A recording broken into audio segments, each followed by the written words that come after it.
Hey guys, welcome to the study with Mayank. मैं हूं आपका मयंक और आज ला रहा हूं मैं आपके लिए NCERT ज्योग्राफी क्लास 10th के MCQ। आज आपका इसी क्रम में यहाँ पर अध्याय चौथा है। यहाँ पर हम कृषि से संबंधित प्रश्नों को देखेंगे। तो चलिए स्टार्ट करते हैं आज का वीडियो। देखते हैं मैं क्या क्या डिस्कस करना है यहाँ पर। आज का पहला प्रश्न है, जीविका निर्वाह कृषि के संदर्भ में नीचे दिए गए कथनों पर विचार कीजिए। पूछा गया है कौन सा कथन यहाँ पर सत्य है। पहला है, इसमें भूमि के छोटे टुकड़ों पर आदिम कृषि औजारों द्वारा खेती की जाती है। यह कृषि मानसून पर निर्भर नहीं होती है। फसलों की उत्पादकता मृदा की प्राकृतिक उर्वरता पर निर्भर करती है। देखिए, बात करें प्रारंभिक जीविका निर्वाह कृषि की, तो भारत के कुछ भागों में इस प्रकार की खेती आज भी की जाती है। इसमें क्या होता है, इसमें जो पुराने औजार हैं, आदिम औजार जो होते हैं, उनसे खेती की जाती है। जैसे लकड़ी के हल हैं, दाव वगैरह हैं, या फिर खुदाई करने वाली जो छड़ियाँ होती हैं, उनसे खेती की जाती है। खास करके आप देखेंगे इसमें कोई परिवार या समुदाय के व्यक्ति जो होते हैं वो इस प्रकार की खेती करते हैं। तो यहाँ पर आपका पहला वाला कथन बिल्कुल सही है। सेकंड कथन यहाँ पर गलत है। ये वाली जो खेती है आपकी, ये मानसून पर निर्भर होती है, जबकि यहाँ पर लिखा हुआ है ये मानसून पर निर्भर नहीं होती है। यानी ये खेती जो है प्राय मानसून पर निर्भर होती है। इसमें जो फसलों की उत्पादकता होती है वो मृदा की प्राकृतिक उर्वरता पर निर्भर करती है। जितनी ज़्यादा मृदा उपजाऊ होगी उतनी ज़्यादा यहाँ पर फसलों का उत्पादन हो जाएगा। लेकिन यहाँ पर जो फसलों का उत्पादन होता है वो केवल उतना ही हो पाता है ताकि जो उगाने वाले व्यक्ति हैं उनका काम चल सके। यानी कि इतना नहीं हो पाता है कि बाजार में बेच लें, नहीं, केवल उनके खाने लायक ही यहाँ पर फसलों का उत्पादन हो पाता है। इसी प्रकार की खेती में आपकी आ जाती है झूम खेती या स्थानांतरी कृषि भी इसी में आ जाती है। तो यहाँ पर आपका सही आंसर है पहले का सी, केवल 1 और 3।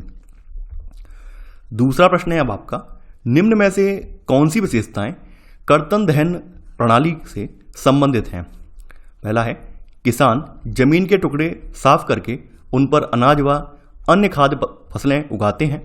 अगला है, मृदा की उर्वरता कम होने पर किसान उस भूमि के टुकड़े से स्थानांतरित हो जाते हैं।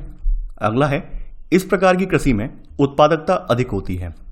देखिए, जो आपकी स्लैश एंड बर्न जो वाली पद्धति है, इसमें होता क्या है, किसी भी जंगल के कुछ छोटे टुकड़े को जलाकर साफ कर दिया जाता है और जो उसकी राख होती है उस राख को उसी मिट्टी में मिला दिया जाता है और बाद में वहाँ पर खेती की जाती है। तो ऐसे करके यहाँ पर वही है, पहला वाला कथन सही है कि किसान जमीन के टुकड़े साफ करके उन पर अनाज और अन्य खाद्य फसलें उगाते हैं।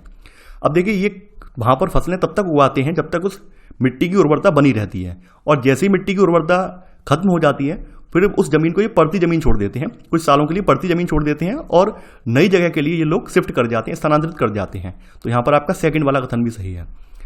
अगला लिखा गया है कि इस प्रकार की खेती में कृषि में उत्पादकता अधिक होती है। देखिए, अगर हम जो आपकी झूम खेती है या फिर इसको स्लैश एंड बर्न वाली जो प्रणाली है, इसमें अगर हम बात करें तो यहाँ पर किसी प्रकार के फर्टिलाइजर्स हैं, किसी प्रकार के उर्वरक वगैरह हैं, या फिर कोई आधुनिक तकनीक का इस्तेमाल नहीं होता है। बिल्कुल आदिम तरीकों से ही होती है, क्योंकि जो झूम खेती है वो आदिम निर्वाह कृषि में ही आती है। तो यहाँ पर किसी बाहरी रसायन का प्रयोग नहीं होता है जिससे कि उत्पादकता बढ़ाई जाए, ना ही कोई विशेष GM वाले बीज वगैरह इस्तेमाल होते हैं, ऐसा कुछ भी नहीं है। तो इस वजह से यहाँ पे उत्पादकता बहुत कम होती है। उत्पादकता उतनी ही होती है केवल परिवार या समुदाय के जो भी व्यक्ति इसको मिलकर कर रहे हैं उनके लिए खाने वर्ग के लिए अनाज हो जाता है, उससे ज़्यादा अनाज नहीं होता है। तो यहाँ पर आपका तीसरा वाला कथन गलत हो जाएगा। केवल पहला और दूसरा सही है, तो आंसर है आपका ए, केवल 1 और 2। तीसरा प्रश्न है अब आपका, भारत के विभिन्न भागों में कर्तन दहन प्रणाली के प्रचलित स्थानीय नामों के संबंध में नीचे दी गई सूची 1 को सूची 2 से सुमिलित कीजिए। सूची 1 में क्षेत्र दिए हुए हैं और सूची 2 में उनके स्थानीय नाम दिए हुए हैं। तो आपको बताना है कौन से क्षेत्र में इनको किस नाम से जाना जाता है। सबसे पहले बात होती है ओडिशा की। तो देखिए, ओडिशा में झूम खेती को या फिर स्थानांतरित खेती को पामाडावी के नाम से जाना जाता है, पामाडावी। इसके अलावा इसका एक और नाम है यहाँ पर, यानी पामाडावी के अलावा यहाँ पर ओडिशा में इसको कोमान भी कहते हैं,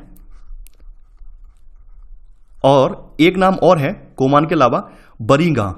बरीगा भी इसे कहा जाता है, कोमान या बरीगा या फिर पामाडावी। स्थानांतरित कृषि के 3 नाम है यहाँ पर ओडिशा में, पामाडावी, कोमान या फिर बरीगा। बात कर लें MP की, मध्य प्रदेश की। मध्य प्रदेश में इसको जो है बेवर के नाम से जाना जाता है। इसके अलावा MP में इसका एक नाम और है जिसको दहिया कहते हैं। बेवर के अलावा इसे दहिया नाम से भी जाना जाता है। तो ये आपका हो गया। आगे बढ़ते हैं, पश्चिमी घाट की बात कर लेते हैं, यानी वेस्टर्न घाट की बात कर लेते हैं। पश्चिमी घाट में इसको कुमारी के नाम से जाना जाता है। झारखंड की बात कर लेते हैं, तो देखिए झारखंड में इसको कुरवा के नाम से जानते हैं। आंध्र प्रदेश की बात कर लेते हैं, तो आंध्र प्रदेश में इसको जो है पोंडू या फिर पोडू के नाम से जानते हैं। तो यहां पर आपका सही जो आंसर है वो है ए का दूसरा, बी का चौथा, सी का पहला, डी का पांचवा और ई का तीसरा। तो यहां पर सही आंसर है तीसरे का बी वाला। चौथा प्रश्न है अब आपका, दुनिया के विभिन्न भागों में कर्तन दहन प्रणाली के प्रचलित नामों के संबंध में नीचे दी गई सूची 1 को सूची 2 से सुमेलित कीजिए। सूची 1 में देश दिए हुए हैं और सूची 2 में उनके स्थानीय नाम दिए हुए हैं। आपको बताना है कि कहां पर क्या क्या नाम है उनका। मैक्सिको की बात कर लेते हैं, तो देखिए मैक्सिको और मध्य अमेरिका में इसको जो आपकी स्लैश एंड बर्न पैटर्न है इसको मिल्पा के नाम से जाना जाता है। वेनेजुएला की बात कर लेते हैं, वेनेजुएला में इसको कोनुको के नाम से जाना जाता है। ब्राजील की बात कर लेते हैं, ब्राजील में इसको रोका के नाम से जाना जाता है। मध्य अफ्रीका की बात कर लेते हैं, मध्य अफ्रीका में इसको मसोले नाम से जाना जाता है। इंडोनेशिया में इसको लदांग नाम से जाना जाता है। वहीं वियतनाम में इसको रे के नाम से जाना जाता है। वियतनाम में स्थानांतरित कृषि को रे कहते हैं, रे के नाम से। आपके भारत के जो उत्तर पूर्वी राज्य हैं, उत्तर पूर्वी राज्यों में स्थानांतरित कृषि को झूम खेती के नाम से जाना जाता है। झूम या फिर झूम खेती के नाम से जाना जाता है। तो यहां पर आपका चौथे का सही आंसर है डी वाला, यानी ए का दूसरा, बी का पहला, सी का चौथा, डी का पांचवा और ई का तीसरा। तो आंसर है चौथे का बी वाला। पांचवा प्रश्न है अब आपका, गहन जीविका कृषि के संबंध में नीचे दिए गए कथनों पर विचार कीजिए। पूछा गया है कौन सा कथन आपका सत्य है। पहला है, यह कृषि उन क्षेत्रों में की जाती है जहां भूमि पर जनसंख्या का दबाव अधिक होता है।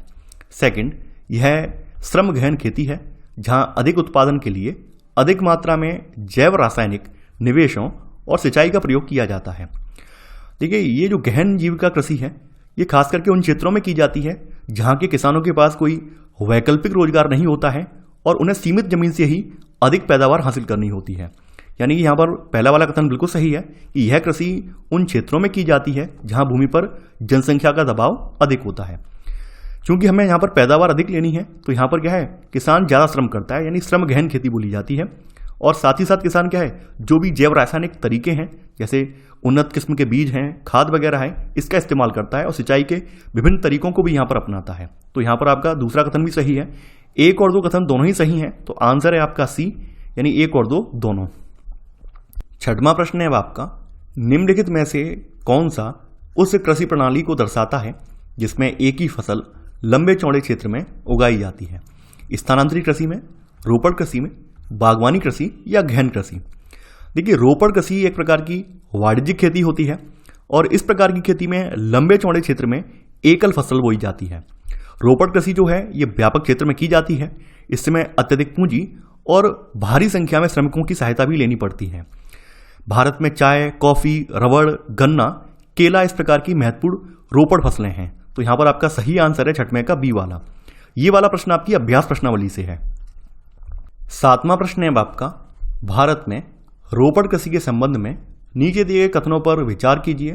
पूछा गया है कौन सा कथन आपका सत्य है। पहला है, भारत में चाय, कॉफी, रबड़, गन्ना, केला इत्यादि महत्वपूर्ण रोपड़ फसलें हैं।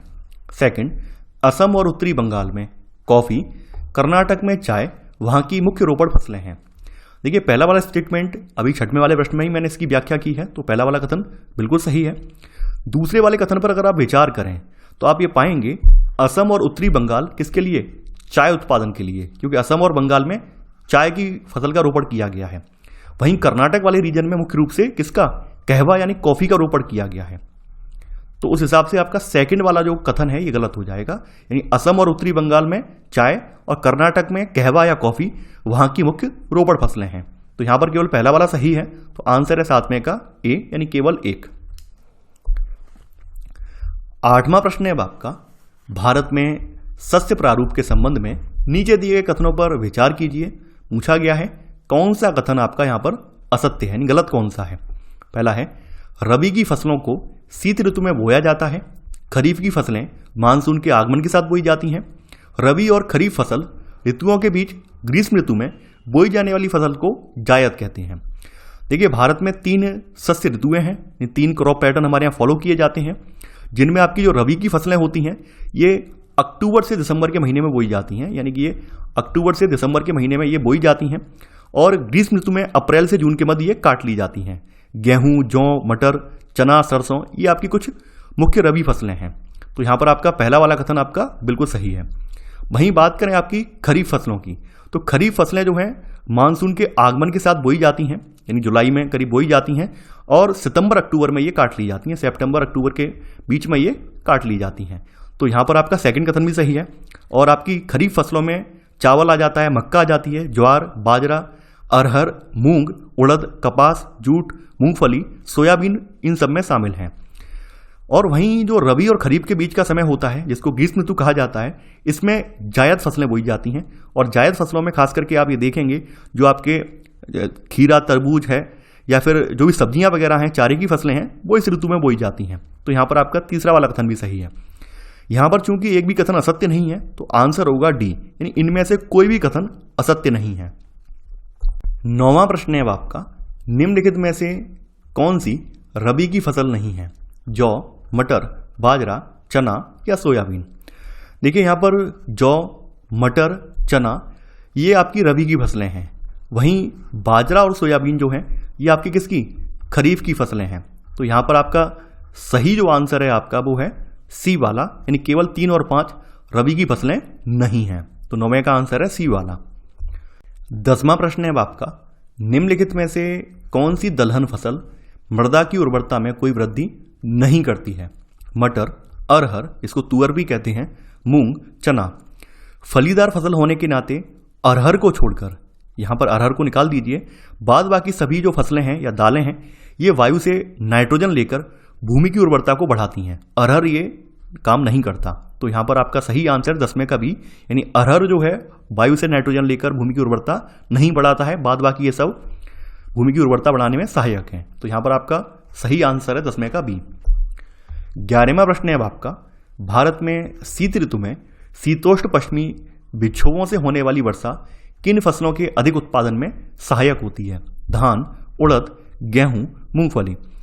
देखिए, भारत में जो शीतोष्ण पश्चिमी विक्षोभों से वर्षा जो होती है, यानी सर्दियों के मौसम में जो वर्षा होती है, वो खास करके रबी की फसलों के लिए लाभदायी होती है। और रबी की फसलों में आपकी केवल यहाँ पे गेहूं शामिल है, धान, उड़द और मूंगफली ये खरीफ की फसलें हैं। तो यहाँ पर आपका सही आंसर है 11वें का सी वाला। 12वां प्रश्न है आपका, चावल की कृषि से संबंधित नीचे दिए गए कथनों पर विचार कीजिए। पूछा गया है कौन सा कथन आपका असत्य है? पहला है भारत विश्व में चावल का सबसे बड़ा उत्पादक देश है। चावल की कृषि के लिए उच्च तापमान यानी 25 डिग्री सेल्सियस से अधिक की आवश्यकता होती है। अगला है चावल की कृषि के लिए 100 सेंटीमीटर से अधिक वर्षा की आवश्यकता होती है। मध्य प्रदेश, छत्तीसगढ़ और झारखंड में धान की 3 फसलें औस, अमन और बोरो बोई जाती हैं। देखिए, बात की जाए चावल उत्पादन की तो भारत विश्व में चावल का दूसरा सबसे बड़ा उत्पादक देश है, ना कि पहला। यानी सेकंड नंबर पर आता है, पहले नंबर पर चाइना आता है। तो यहां पर आपका पहला वाला कथन गलत हो जाएगा। चावल की कृषि के लिए हाई टेम्परेचर यानी 25 डिग्री सेल्सियस से अधिक टेम्परेचर की आवश्यकता होती है। तो सेकंड वाला कथन भी सही है।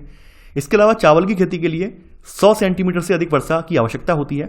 हालांकि चावल उन क्षेत्रों में भी उगाया जा सकता है जहां पर सिंचाई का पूरा प्रबंध है, जैसे पंजाब और हरियाणा। तो पंजाब और हरियाणा में चावल की खेती सिंचाई के दम पर की जा रही है। यहाँ पे बताया गया है चौथे वाले कथन में कि एमपी, छत्तीसगढ़ और झारखंड में धान की 3 फसलें ली जाती हैं, औस, अमन और बोरो, जो कि गलत है। एमपी, छत्तीसगढ़ और झारखंड में नहीं, बल्कि आपका असम में, वेस्ट बंगाल में और ओडिशा में धान की 3 फसलें ली जाती हैं। औस वाली जो फसल है ये शरद ऋतु में, शरद ऋतु के बारे में आप जानते होंगे, जो बारिश का सीजन एंड हो जाता है, यानी जो आपका सितंबर अक्टूबर का टाइम होता है वो शरद ऋतु वाला टाइम होता है। अमन वाली फसल जो होती है शीत ऋतु में, यानी सर्दी के मौसम में। और जो बोरो वाली जो फसल बोई जाती है धान की, वो ग्रीष्म ऋतु में बोई जाती है। तो यहां पर आपका चौथा वाला कथन गलत है, यानी 1 और 4 गलत है। तो यहां पर पूछा गया है कौन सा कथन आपका असत्य है, केवल 1 और 4। तो 12वें का सही आंसर है आपका ए वाला। 13वां प्रश्न है आपका, गेहूं की फसल के संबंध में निम्नलिखित कथनों पर विचार कीजिए। पूछा गया है कौन सा कथन आपका सत्य है। पहला है, इस फसल को उगाने के लिए समान रूप से वितरित 50 से 75 सेंटीमीटर वार्षिक वर्षा की आवश्यकता होती है। भारत में उत्तर पश्चिम में गंगा सतलुज का मैदान और दक्कन का काली मिट्टी वाला प्रदेश प्रमुख गेहूं उत्पादक क्षेत्र है। देखिए, बात की जाए गेहूं की, तो गेहूं भारत की दूसरी सबसे महत्वपूर्ण फसल है। हमारी पहली सबसे महत्वपूर्ण फसल कौन सी है? चावल है। ये हमारे भारत में सबसे ज़्यादा जो उत्पादन होता है किसी खाद्यान्न फसल का, वो है चावल, और सेकंड नंबर पर गेहूं का उत्पादन होता है। गेहूं रबी की फसल है और इसको उगाने के लिए शीत ऋतु और पकने के समय खिली धूप की आवश्यकता होती है। तो यहां पर आपका पहला वाला कथन बिल्कुल सही है कि इस फसल को उगाने के लिए समान रूप से वितरित 50 से 75 सेंटीमीटर वार्षिक वर्षा की आवश्यकता होती है। सेकंड कथन यहां सही है। हमारे देश में गेहूं उत्पादन के 2 प्रमुख क्षेत्र हैं, जिसमें उत्तर पश्चिम में गंगा सतलुज का मैदान है और सेकंड क्षेत्र है आपका दक्कन का काली मिट्टी वाला प्रदेश है। ये आपके प्रमुख गेहूं उत्पादक क्षेत्र हैं। गेहूं हमारे भारत के पंजाब, हरियाणा, यूपी, एमपी, बिहार और राजस्थान के कुछ भागों में ये पैदा किया जाता है। तो यहां पर आपका 1 और 2 कथन सही है। तो आंसर है आपका 13 का सी, यानी 1 और 2 दोनों। 14वां प्रश्न है आपका, मोटे अनाज के संबंध में निम्नलिखित में से कौन सा कथन आपका सही नहीं है, यानी गलत कौन सा है यहां पर वो बताना है। पहला है, महाराष्ट्र राज्य इस फसल का सबसे बड़ा उत्पादक है। इन अनाजों में पोषक तत्वों की मात्रा अत्यधिक होती है। ये फसलें अधिकतर शुष्क क्षेत्रों में उगाई जाती हैं। ज्वार, बाजरा और रागी प्रमुख मोटे अनाज हैं। देखिए, हमारे भारत में ज्वार, बाजरा और रागी भारत में मुख्य रूप से उगाए जाने वाले मुख्य मोटे अनाज हैं। तो यहाँ पर आपका डी वाला कथन बिल्कुल सही है। इन अनाजों में पोषक तत्वों की मात्रा अत्यधिक होती है। जैसे खास करके आप देखेंगे रागी में प्रचुर मात्रा में लोहा, कैल्शियम और सूक्ष्म पोषक और भूसी उसमें मिली होती है। तो यहाँ पर आपका बी वाला कथन भी यहाँ पर बिल्कुल सही है। मोटे अनाज खास करके जो आपके अधिकतर आर्द्र क्षेत्र होते हैं वहां पर बोए जाते हैं, ताकि वहां पर इनको पानी की जरूरत नहीं पड़ती है। तो ये शुष्क क्षेत्रों में नहीं बोए जाते हैं, बल्कि ये आर्द्र क्षेत्रों में बोए जाते हैं। तो यहां पर आपका सी वाला कथन गलत हो जाएगा। अधिकतर आर्द्र क्षेत्रों में बोए जाने के कारण इन्हें सिंचाई की आवश्यकता नहीं होती है। और इनके प्रमुख राज्य आपके सबसे पहला राज्य इसमें महाराष्ट्र आ जाता है, उसके बाद कर्नाटक, फिर आपका आंध्रा, फिर एमपी आ जाता है। तो यहां पर आपका पहला वाला कथन बिल्कुल सही है। क्षेत्रफल और उत्पादन की दृष्टि से ज्वार जो है देश की तीसरी महत्वपूर्ण खाद्यान्न फसल है। यानी कि पहले नंबर पर हमारा राइस है, दूसरे नंबर पर आपका व्हीट आ जाता है, यानी जिसको हम गेहूं कहते हैं, और तीसरे नंबर पर आपका ज्वार आ जाता है। अगर आपसे पूछा जाए कि खाद्यान्न की प्रमुख 3 फसलें कौन कौन सी हमारे देश में हैं, पहले नंबर पर चावल उगाया जाता है, दूसरे नंबर पर गेहूं उगाया जाता है, तीसरे नंबर पर ज्वार उगाया जाता है। तो यहां पर आपका गलत पूछा गया है, तो गलत है 14वें का सी वाला। और ये भी मैंने आपको बता दिया, ये भी कहीं ना कहीं नोट कर लीजिए या फिर अपने माइंड में याद कर लीजिए। 15वां प्रश्न है आपका, यह खरीफ के अंतर्गत बोई जाने वाली ऐसी फसल है जो खाद्यान्न और चारा दोनों रूप में प्रयोग होती है। यह फसल 21 डिग्री से 27 डिग्री सेल्सियस तापमान में और पुरानी जलोढ़ मिट्टी में अच्छी प्रकार से उगाई जाती है। ऊपर दिया गया विवरण किससे संबंधित है? जौ, चना, सोयाबीन, मक्का। देखिए, यहां पर जो बात हो रही है आपकी, क्योंकि जौ और चना तो आपकी कौन सी रबी की फसलें हैं, अब यहां पे सोयाबीन और मक्का बची। तो यहां पर ये बात जो हो रही है वो मक्का की हो रही है। मक्का जो है खरीफ के अंतर्गत बोई जाने वाली फसल है, और मक्का को खाद्यान्न के तौर पर और चारे के तौर पर, चारे का मतलब जानते हैं आप, यानी कि जो सुअर वगैरह होते हैं अमेरिका के फार्मों में, तो वहां पर सुअर को चारे के रूप में मक्का खिलाई जाती है ताकि वो और ज्यादा फूल जाए। तो मक्का खाद्यान्न और चारा दोनों रूपों में प्रयोग की जाती है। इसको उपजाने के लिए बताया गया है कितना टेम्परेचर, 21 से 27 डिग्री सेल्सियस टेम्परेचर, और पुरानी जलोढ़ मिट्टी में ये उगाया जाता है। तो यहां पर आपका सही आंसर है 15वें का डी वाला। हालांकि आपके भारत में कुछ ऐसे राज्य भी हैं जहां पर ये रबी के मौसम में उगाया जाता है, यानी बिहार आपका एकमात्र ऐसा राज्य है जहां पर मक्का जो है रबी के सीजन में उगाई जाती है। कर्नाटक, एमपी, यूपी, बिहार, आंध्रा और तेलंगाना मक्का के मुख्य उत्पादक राज्य हैं, यानी सिंचित प्रदेशों में भी उगाई जा सकती है।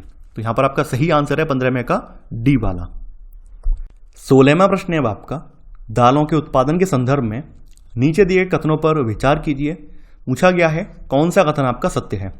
पहला है, भारत विश्व में दालों का दूसरा सबसे बड़ा उत्पादक तथा उपभोक्ता देश है। तुर यानी कि अरहर, उड़द, मूंग, मसूर, मटर और चना भारत की मुख्य दलहनी फसलें हैं। दालों को अधिक नमी की आवश्यकता होती है। भारत में एमपी, राजस्थान, महाराष्ट्र, उत्तर प्रदेश और कर्नाटक दाल के मुख्य उत्पादक राज्य हैं। देखिए, बात करें भारत की तो भारत विश्व में दालों का सबसे बड़ा उत्पादक और उपभोक्ता देश है। यानी हम लोग दलहन को उपजाने में पहले नंबर पर आते हैं और उनको खाने में यानी उनके उपभोग में भी हम लोग पहले नंबर पर आते हैं। तो पहला वाला कथन गलत हो जाएगा। क्योंकि दालें जो होती हैं शाकाहारी हैं, तो शाकाहारी खाने में दालें सबसे अधिक प्रोटीन का स्रोत मानी जाती हैं। सबसे ज़्यादा प्रोटीन दालों में होता है। तो यहाँ पर आपका पहला वाला कथन गलत है। तुर यानी जिसको अरहर कहते हैं, उड़द, मूंग, मसूर ये खरीफ की और मटर और चना आपकी रबी की दालें हैं। तो यहाँ पर आपका सेकंड वाला कथन बिल्कुल सही है। दालों को कम नमी की आवश्यकता होती है, यानी इनको अधिक नमी की आवश्यकता नहीं होती है बल्कि इनको कम नमी की आवश्यकता होती है। तो यहाँ पर आपका तीसरा वाला कथन गलत हो जाएगा। फलीदार फसलें होने के नाते यहाँ पर अरहर को छोड़कर अन्य सभी दालें वायु से नाइट्रोजन लेकर भूमि की उर्वरता को बनाए रखती हैं। इसलिए इन फसलों को आमतौर पर अन्य फसलों के आवर्तन में बोया जाता है। यानी एक फसल हमने ऐसी बो दी जो कि जमीन से सबसे ज्यादा पोषक तत्वों को खींच रही है, उसके बाद हमने दालों को बो दिया ताकि जो जमीन की उर्वरता है वो बनी रहे। भारत में आपका एमपी, राजस्थान, महाराष्ट्र, यूपी, कर्नाटक दाल के मुख्य उत्पादक राज्य हैं। तो यहाँ पर आपका चौथा वाला कथन बिल्कुल सही है। तो यहाँ पर पूछा गया है कौन सा सही है, तो आंसर है आपका 16 का बी, केवल 2 और 4। 17वां प्रश्न है आपका गन्ने की फसल के संबंध में नीचे दिए कथनों पर विचार कीजिए। पूछा गया है कौन सा कथन आपका सत्य है। पहला है गन्ना एक उष्ण और उपोष्णकटिबंधीय फसल है। भारत गन्ने का सबसे बड़ा उत्पादक देश है। देखिए, बात की जाए गन्ना की तो गन्ना बताया गया उष्ण और उपोष्णकटिबंधीय फसल है। उष्ण और उपोष्णकटिबंध को आप जानते होंगे, जब मैंने अक्षांश पढ़ाया तो मैंने आपको बताया था ये आपकी क्या है 0 डिग्री विषुवतीय रेखा है, यानी जिसको भूमध्य रेखा या फिर इक्वेटर लाइन भी कहते हैं। इसके ऊपर 23.5 डिग्री उत्तरी और 23.5 डिग्री दक्षिणी, यानी ये आपकी कर्क रेखा हो गई और ये वाली जो रेखा है आपकी ये मकर रेखा हो गई। तो इनके बीच का जो क्षेत्र होता है ये उष्णकटिबंध के नाम से जाना जाता है।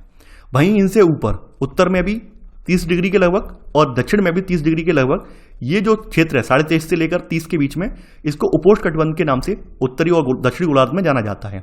तो गन्ना इन्हीं क्षेत्रों के बीच में बोया जाता है। तो पहला वाला कथन बिल्कुल सही है। गन्ना उपजाने के लिए जो टेम्परेचर है वो 21 डिग्री से लेकर 27 डिग्री टेम्परेचर की आवश्यकता होती है। वहीं 75 से लेकर 100 सेंटीमीटर तक के बीच वर्षा की आवश्यकता होती है।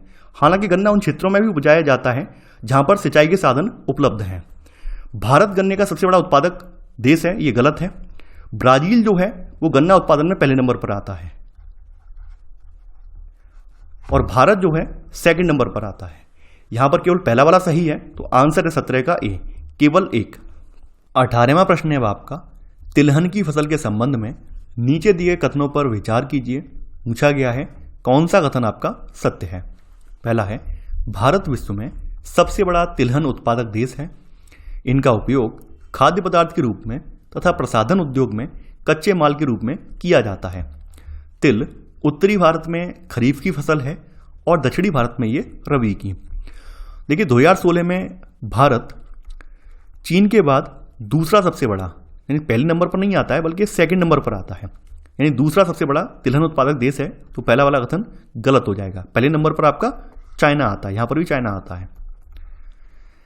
सेकंड वाला कथन बिल्कुल सही है कि जो इनका उपयोग है खाद्य पदार्थ के रूप में भी होता है, इसके अलावा प्रसाधन उद्योग में भी कच्चे माल के रूप में तिलहन का उपयोग होता है। तो यहां पर आपका सेकंड वाला कथन बिल्कुल सही है।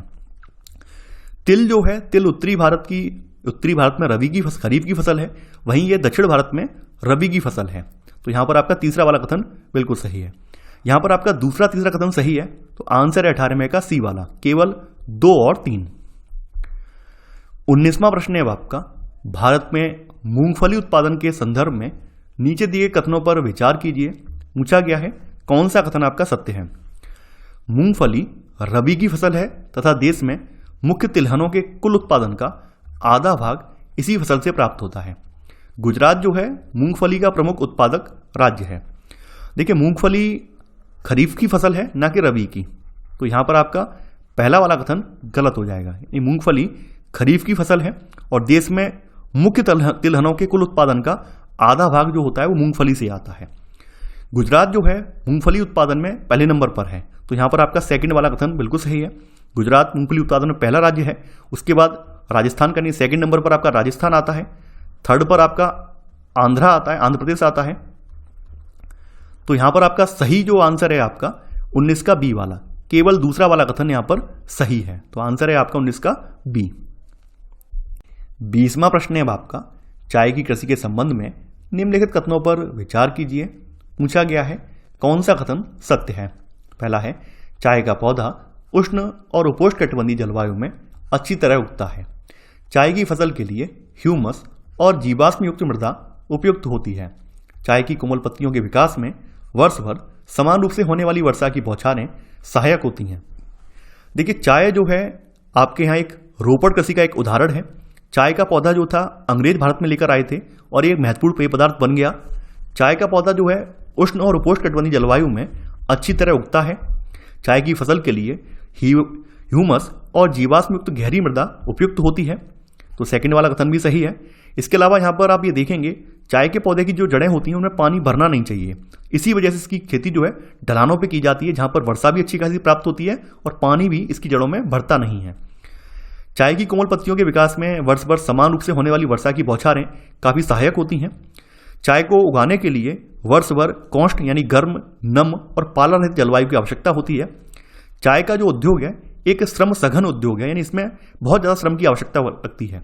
आपने देखा होगा जो महिलाएं होती हैं चाय की पत्तियों को चुनने का काम करती हैं, तो एक एक पत्ती को चुना जाता है, इसलिए इसमें बहुत ज़्यादा श्रम की आवश्यकता पड़ती है।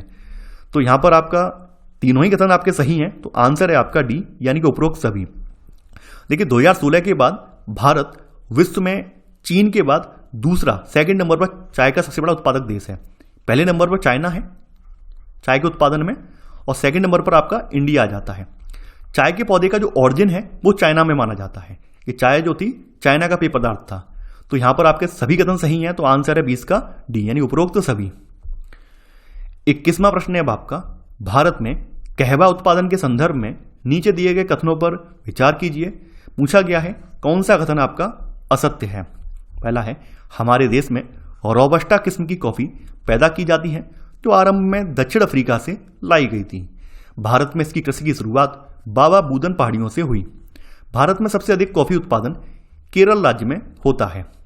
देखिए, बात करें भारत की तो हमारे देश में अरेबिका किस्म की, देखिए कॉफी की जो दो किस्में होती हैं अरेबिका और रोबस्टा, तो हमारे देश में अरेबिका किस्म की जो आपकी जो कॉफी थी कहवा जिसको बोलते हैं, ये दक्षिण अफ्रीका से नहीं बल्कि यमन से लाई गई थी। कहाँ से? ये यमन से लाई गई थी और लाने वाले व्यक्ति थे बाबा बूदन, और उन्हीं ने कर्नाटक में एक पहाड़ी है उस पहाड़ी पर इसे बोया था, उन्हीं के नाम से इस पहाड़ी का नाम पड़ गया बाबा बूदन पहाड़ी। तो यहां पर पहला वाला कथन गलत हो जाएगा, यानी भारत में इसकी कृषि की शुरुआत बाबा बूदन पहाड़ियों से हुई है। तो सेकंड वाला कथन सही है। इसके अलावा इसकी खेती नीलगिरी की जो पहाड़ियां हैं इनके आसपास कर्नाटक, केरल और तमिलनाडु में भी की जाती है। भारत में सबसे अधिक कहवा उत्पादन या कॉफी उत्पादन वाला राज्य केरल नहीं है बल्कि यह राज्य कर्नाटक है। कर्नाटक कहवा उत्पादन में पहले नंबर पर आता है। तो यहां पर आपका तीसरा वाला कथन भी गलत हो जाएगा। यहां पर पूछा गया है कौन सा कथन आपका असत्य है, केवल 1 और 3, तो आंसर है किसका? ए वाला। 22वां प्रश्न है अब आपका, रबड़ की फसल के संदर्भ में नीचे दिए गए कथनों पर विचार कीजिए। पूछा गया है कौन सा कथन यहां पर सत्य है। पहला है यह एक भूमध्य रेखी फसल है, इस फसल के लिए 100 सेंटीमीटर से कम वर्षा की आवश्यकता होती है। देखिए, रबड़ के पौधे का जो ऑरिजिन है वो अमेजन के जो वर्षावन है वहां है, यानी अमेजन के जंगलों को रबड़ का ऑरिजिन माना जाता है और ये एक भूमध्य रेखी फसल है। ये विशेष परिस्थितियों में उष्ण और उपोष्ण क्षेत्रों में भी उगाई जाती है। इसको 200 सेंटीमीटर से अधिक वर्षा की आवश्यकता होती है, यानी बहुत ज़्यादा वर्षा वाले क्षेत्रों में उगाई जाती है। 200 सेंटीमीटर से अधिक वर्षा और 25 डिग्री सेल्सियस से अधिक तापमान वाली नम और आर्द्र जलवायु में ये उगती है। तो यहाँ पर आपका सेकंड वाला कथन गलत हो जाएगा। भारत में ये मुख्य रूप से केरल, तमिलनाडु, कर्नाटक, अंडमान निकोबार द्वीप समूह और मेघालय में जो गारो पहाड़ियां हैं वहां पर ये उगाई जाती है। तो यहां पर आपका केवल पहला वाला कथन सत्य है, तो 22वें का आंसर है ए, केवल 1। 23वां प्रश्न है अब आपका, निम्न में से कौन सी रेशेदार फसल मिट्टी में नहीं उगती है? कपास, जूट, रेशम, सन। कपास, जूट, सन और प्राकृतिक रेशम भारत में उगाई जाने वाली 4 मुख्य रेशेदार फसलें हैं, इनमें कपास हुआ, जूट हुआ, सन, ये सभी जमीन में उगती हैं। जबकि रेशम जो है ये इसका कीड़ा होता है, यानी उसके कीड़े के कोकून से प्राप्त किया जाता है। और ये रेशम का जो कीड़ा होता है मलबरी पेड़ की पत्तियों पर रहता है। पेड़ का नाम है मलबरी, यानी मलबरी पेड़ की जो हरी पत्तियां होती हैं वहां पर ये कीड़ा रहता है और कीड़े का जो मर जाता है उसके बाद इसके कोकून से रेशम प्राप्त किया जाता है। तो यहां पर आपका सही आंसर है 23 का सी वाला। 24वां प्रश्न है आपका, कपास की कृषि के लिए कौन सी मृदा सर्वाधिक उपयुक्त मानी जाती है? लाल पीली मृदा, लेटेराइट मृदा, काली मृदा या जलोढ़ मृदा? देखिए, कपास की खेती के लिए जो काली मिट्टी है ये सर्वाधिक उपयुक्त मानी जाती है। तो यहां पर आपका सही आंसर है 24 का सी वाला। 25वां प्रश्न है आपका, कपास उत्पादन के संबंध में नीचे दिए कथनों पर विचार कीजिए। पूछा गया है कौन सा कथन आपका असत्य है? इस फसल को उगाने के लिए उच्च तापमान, हल्की वर्षा, पाला रहित दिन और खिली धूप की आवश्यकता होती है। भारत में यह रबी की फसल है और इसे पककर तैयार होने में 3 महीने लगते हैं। देखिए, भारत को जो है कपास का मूल स्थान माना जाता है, क्योंकि हमारे यहाँ सिंधु घाटी सभ्यता में भी कपास के प्रमाण मिले हैं। तो इस वजह से भारत को जो है कपास के पौधे का मूल स्थान माना जाता है। सूती कपड़ा उद्योग में कपास एक मुख्य कच्चा माल है और कपास उत्पादन में भारत का विश्व में चीन के बाद सेकंड स्थान है, यानी चाइना यहां पर भी पहले नंबर पर है। चाइना कपास उत्पादन में भी पहले नंबर पर है। ये जो फसल है आपकी, ये आपके भारत के दक्कन पठार के जो शुष्कतर भाग हैं वहां पर काली मिट्टी में उपजाई जाती है। इस फसल को उगाने के लिए हाई टेम्परेचर, हल्की वर्षा, पाला रहित दिन और खिली धूप की आवश्यकता होती है, यानी 200 या 210 पाला रहित दिनों की और खिली धूप की इसके लिए आवश्यकता होती है। तो पहला वाला कथन यहां पर बिल्कुल सही है। यह फसल रबी की फसल नहीं है बल्कि ये खरीफ की फसल है। तो यहां पर सेकंड वाला कथन गलत हो जाएगा, यानी ये खरीफ की फसल है और इसको तैयार होने में 6 से लेकर 8 महीने का टाइम लगता है, ना कि 3 महीने का। यहां पर पूछा गया है कौन सा कथन आपका असत्य है? केवल सेकंड वाला। तो 25 का आंसर है आपका बी वाला कि केवल सेकंड। 26वां प्रश्न है अब आपका, जूट उत्पादन के संबंध में नीचे दिए गए कथनों में से कौन सा कथन आपका सही नहीं है, यह आपको बताना है। जूट को सफेद सोना कहा जाता है। जूट की फसल बाढ़ के मैदानों में जल निकास वाली उर्वरक मिट्टी में उगाई जाती है। इसके बढ़ने के समय उच्च तापमान की आवश्यकता होती है। पश्चिम बंगाल, बिहार, आसाम और उड़ीसा तथा मेघालय जूट के मुख्य उत्पादक राज्य हैं। देखिए, पहला वाला कथन गलत है। जूट को सफेद सोना नहीं बल्कि सुनहरा रेशा कहा जाता है। सुनहरा रेशा भी इसको कहा जाता है। सफेद सोना जो है कपास को कहा जाता है। सफेद सोना कपास को कहा जाता है, ना कि जूट को। तो यहां पर आपका पहला वाला विकल्प गलत हो जाएगा। जूट की फसल जो होती है ये बाढ़ के मैदानों में जल निकास वाली जो उर्वरक मिट्टी होती है वहां पर उगाई जाती है, जहां हर वर्ष बाढ़ से नई मिट्टी जमा होती है तो उनमें ये उगाई जाती है। बी वाला कथन यहां सही है। इसके बढ़ने के लिए हाई टेम्परेचर की आवश्यकता होती है। सी वाला कथन भी सही है। पश्चिम बंगाल, बिहार, असम और उड़ीसा, मेघालय ये जूट के प्रमुख उत्पादक राज्य हैं। यहां पर पूछा गया है कौन सा कथन आपका असत्य है, तो यहां पर केवल ए वाला कथन आपका गलत है। तो आंसर है आपका 26 का ए। 27वां प्रश्न है आपका, भारत में किस पंचवर्षीय योजना के अंतर्गत भूमि सुधार कार्यक्रम को लागू किया गया? प्रथम पंचवर्षीय योजना, द्वितीय पंचवर्षीय योजना, 5वीं पंचवर्षीय योजना या 7वीं पंचवर्षीय योजना? देखिए, भारत में प्रथम पंचवर्षीय योजना में भूमि सुधार इसका मुख्य लक्ष्य था। तो यहां पर 27 का सही आंसर है ए वाला। भूमि पर पुश्तैनी अधिकार होने के कारण यह टुकड़ों में बढ़ती जा रही थी, जिसकी चकबंदी करना यहां पर अनिवार्य हो गया था। तो स्वतंत्रता के पश्चात देश में संस्थागत सुधार करने के लिए जोतों की चकबंदी की गई है। सहकारिता और जमींदारी आदि को यहां पर समाप्त करने की प्राथमिकता दी गई है। तो ये सब काम हुए हैं। तो यहां पर सही आंसर 27 का ए वाला। 28वां प्रश्न है अब आपका, विनोबा भावे ने भूदान आंदोलन की शुरुआत किस राज्य से की थी? पंजाब, आंध्र प्रदेश, बिहार, पश्चिम बंगाल? देखिए, गांधी जी ने विनोबा भावे को अपना आध्यात्मिक उत्तराधिकारी घोषित किया था। विनोबा भावे की गांधी जी के ग्राम स्वराज की अवधारणा में गहरी आस्था थी। गांधी जी की मृत्यु के बाद गांधी जी के संदेश को लोगों तक पहुंचाने के लिए इन्होंने पूरे देश की यात्रा की थी। इसी क्रम में एक बार ये आंध्र प्रदेश के गांव पोचमपल्ली में पहुंचे और पोचमपल्ली में पहुंचने के बाद वहां पर ये कुछ लोगों को संबोधित कर रहे थे, उस गांव के लोगों को संबोधित कर रहे थे।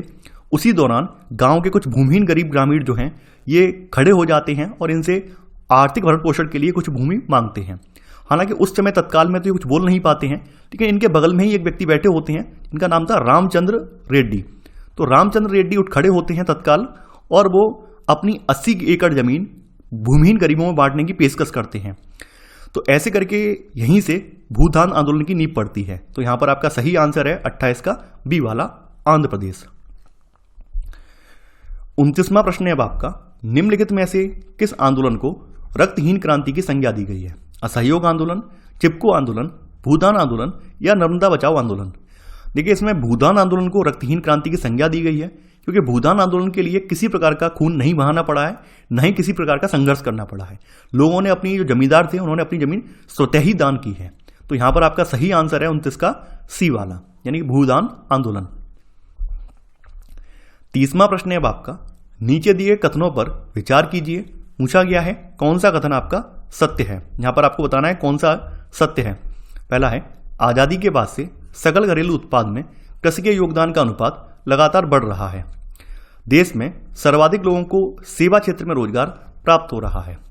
देखिए, बात की जाए आजादी के बाद से जो आपका ग्रॉस डोमेस्टिक प्रोडक्ट है, इसमें कृषि का योगदान का अनुपात लगातार घट रहा है। अभी वर्तमान में 16-17% के बीच में है ये, यानी अपने जीडीपी में जो एग्रीकल्चर सेक्टर का योगदान है वो 16 से 17% का है। तो यहां पर पहला वाला कथन गलत है, ये बढ़ नहीं रहा है बल्कि ये घट रहा है। देश में सर्वाधिक लोगों को रोजगार जो है सेवा क्षेत्र से नहीं बल्कि एग्रीकल्चर सेक्टर से मिल रहा है। यानी अभी भी देश की 2/3 जनता जो है प्रत्यक्ष और परोक्ष रूप से एग्रीकल्चर पर डिपेंड करती है। तो यहां पर आपका सेकंड वाला कथन गलत हो जाएगा।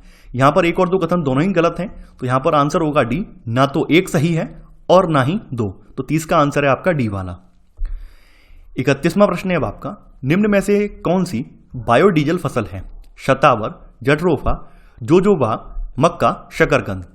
देखिए, शतावर यहां पर एक औषधि पौधा है। मक्का और शकरकंद के बारे में आप जानते ही हैं। जट्रोफा और जोजोबा जो है ये दोनों आपकी बायोडीजल फसल में काउंट की जाती हैं। तो यहां पर आपका सही आंसर है सी वाले, 31 का सी, केवल 2 और 3। 32वां प्रश्न है अब आपका, इनमें से कौन सी एक फलीदार फसल है? दालें, मोटे अनाज, ज्वार तिल या तिल? देखिए, दालें जो हैं ये फलीदार फसल होती हैं। तो यहां पर आपका सही आंसर है 32 का वाला। ये आपकी अभ्यास प्रश्नावली से प्रश्न है। 33वां प्रश्न है अब आपका, सरकार निम्नलिखित में से कौन सी घोषणा फसलों को सहायता देने के लिए करती है? अधिकतम सहायता मूल्य, न्यूनतम सहायता मूल्य, मध्यम सहायता मूल्य या प्रभावी सहायता मूल्य? सरकार फसलों को सहायता देने के लिए एमएसपी की घोषणा करती है, जिसको मिनिमम सपोर्ट प्राइस बोलते हैं, इसकी घोषणा करती है। तो यहां पर आपका सही आंसर है 33 का खा वाला। तो ये था हमारा आज का वीडियो। आई होप आपको ये वीडियो पसंद आया होगा। आप लोग इस वीडियो को लाइक और शेयर करना बिल्कुल ना भूलें। और इस बार हम लोग यूपीएससी प्रीलिम्स को ध्यान में देते हुए हम लोग यूपीएससी से संबंधित करंट की और विभिन्न विषयों की टेस्ट सीरीज लाने की भी तैयारी कर रहे हैं। तो आई होप आप लोग अपना अगर सपोर्ट दिखाएंगे, अच्छा खासा समर्थन दिखाएंगे, तो हमारी टीम पूरी तरह से प्रतिबद्ध होकर आपकी टेस्ट सीरीज को कंप्लीट करवाएगी। तो मेरी आशा आप सभी से यही है कि जो भी वीडियो आपको उपलब्ध होती है उस सभी वीडियो को लाइक और शेयर किया कीजिए, ताकि वो ज़्यादा से ज़्यादा लोगों तक पहुंचे और हमारी टीम को भी एक मोटिवेशन मिले, ताकि वो अच्छे से अच्छा कार्य कर पाए। तो चलिए, आज के लिए बस इतना ही। Thanks for watching. जय हिंद।